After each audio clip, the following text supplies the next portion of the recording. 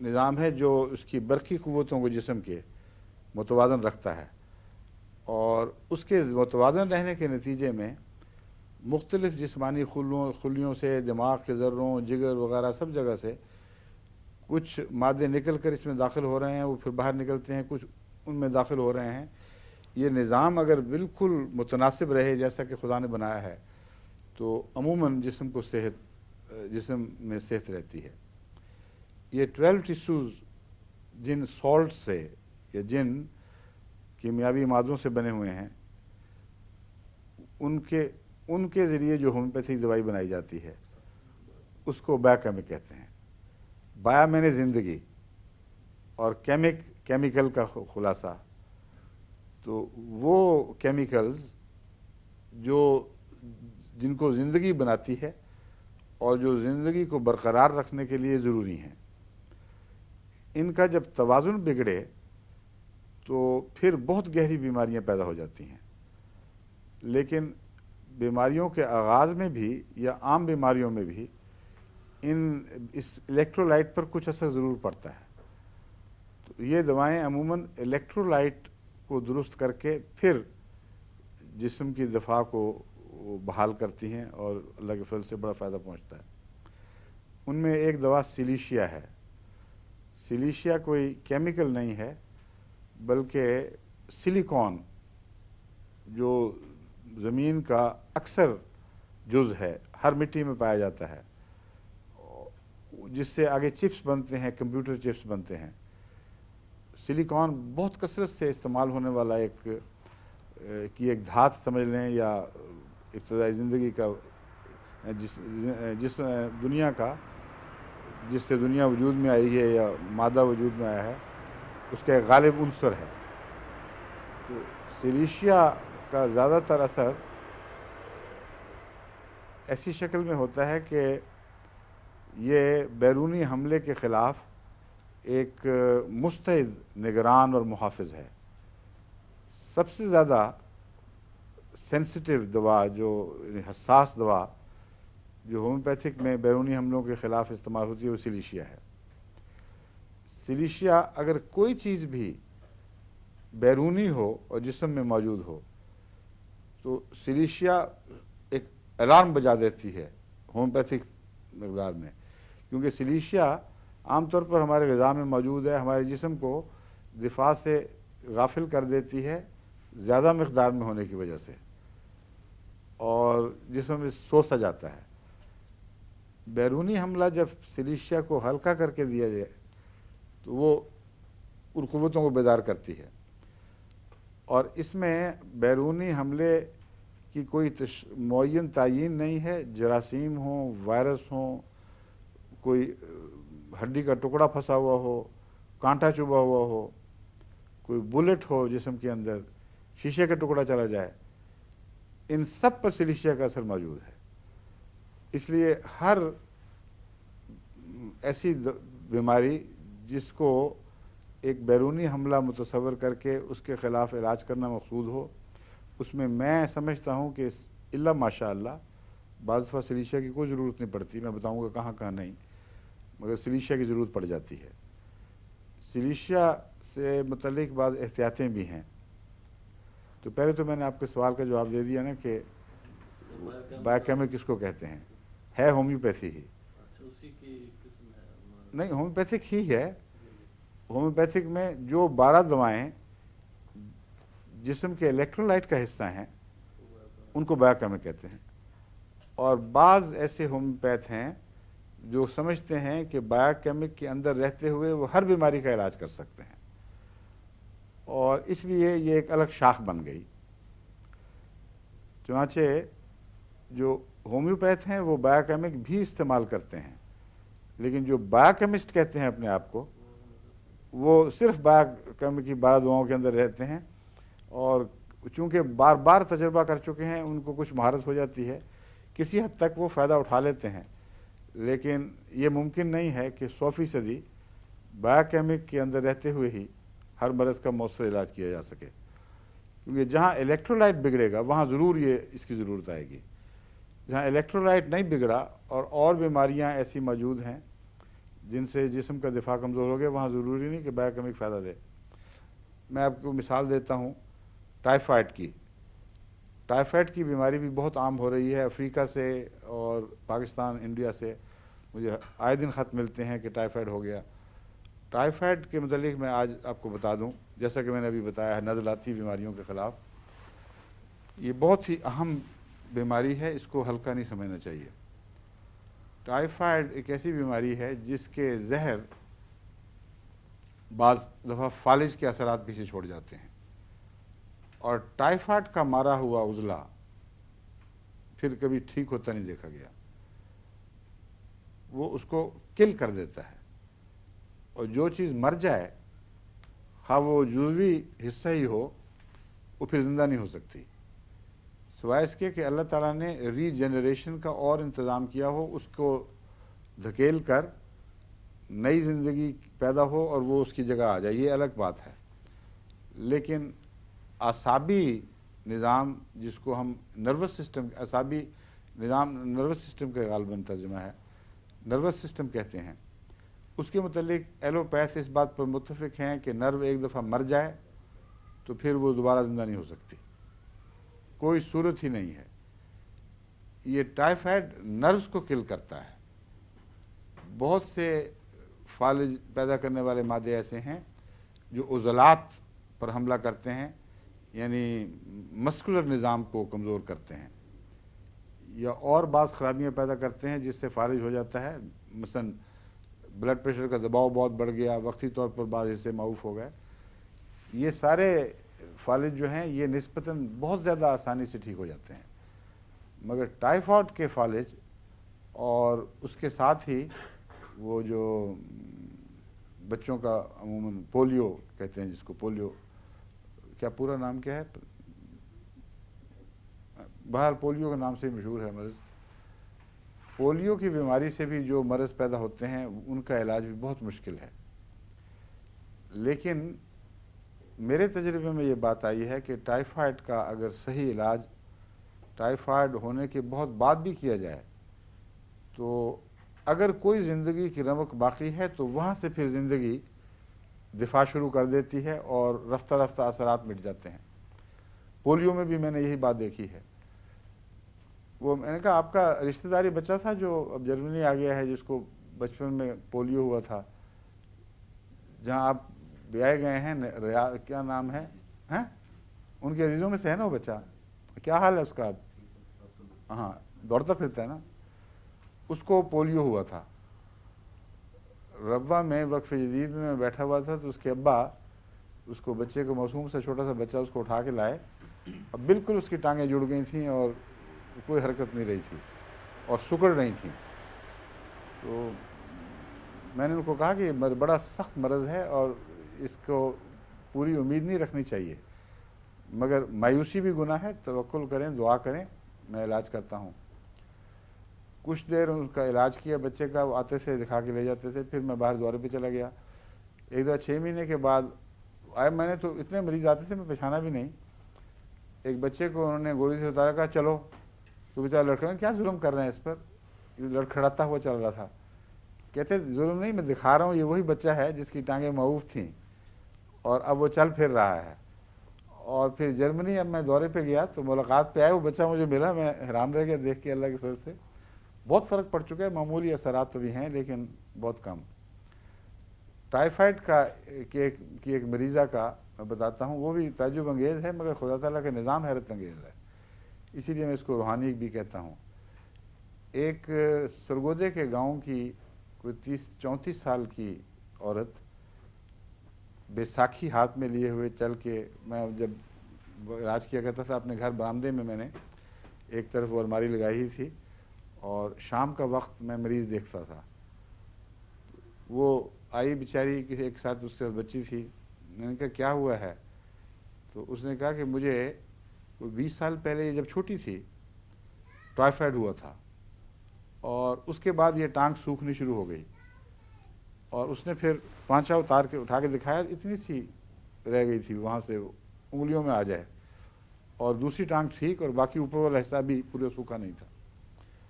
تو دن بدن کمزوری ہوتی جا رہی ہے، اور اب میں بجائے